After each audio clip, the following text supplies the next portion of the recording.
محبوب کائنات صلی اللہ علیہ وسلم سے اپنی محبت اور عقیدت کا اظہار کریں، خود بھی درود شریف پڑھیں اور دوسروں کو بھی پڑھنے کی ترغیب دیں۔ جزاکم اللہ خیرا۔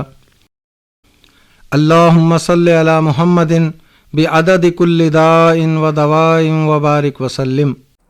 عام طور پر ہم خیال کرتے ہیں کہ جو شخص پیسہ خرچ کرنے میں بخل کا مظاہرہ کرے ہم اسے کنجوس یا بخیل کہتے ہیں، لیکن احادیث مبارکہ میں آپ کو یہ جان کر شاید حیرت ہو کہ بخیل اس شخص کو کہا گیا ہے کہ جو نبی مکرم صلی اللہ علیہ وسلم پر درود بھیجنے کے حوالے سے کنجوسی کا مظاہرہ کرے۔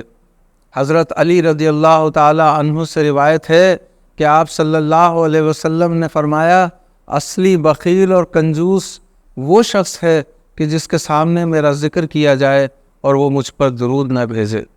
اللہ والو، یہ درود پاک کا پڑھنا بہت بڑی سعادت اور برکت ہے، اس کا فیض بھی ہمیں ملتا ہے اور ہم گویا اس کنجوسی اور بخالت کے درجے سے بھی باہر آ جاتے ہیں۔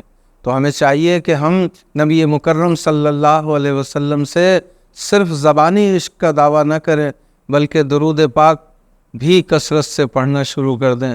کثرت کے حوالے سے اہل علم نے لکھا ہے کہ اگر کوئی شخص 313 بار بھی پڑھ لے تو وہ کثرت میں شمار ہوگا۔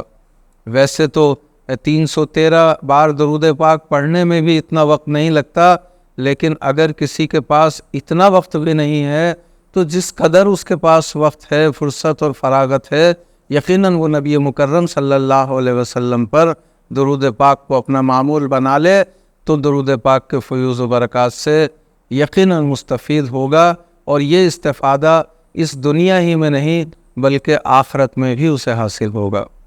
ہمارا یوٹیوب چینل ڈاکٹر عبدالسلام عادل ضرور دیکھیں اور ویڈیو ان لوگوں تک بھی پہنچائیں جنہیں اس کی آپ سے زیادہ ضرورت ہے۔ ویڈیو پسند آئے تو چینل کو سبسکرائب کریں اور بیل آئیکن پر کلک کرنا نہ بھولیں تاکہ چینل پر آنے والی ہر ویڈیو آپ کو فوراً مل سکے۔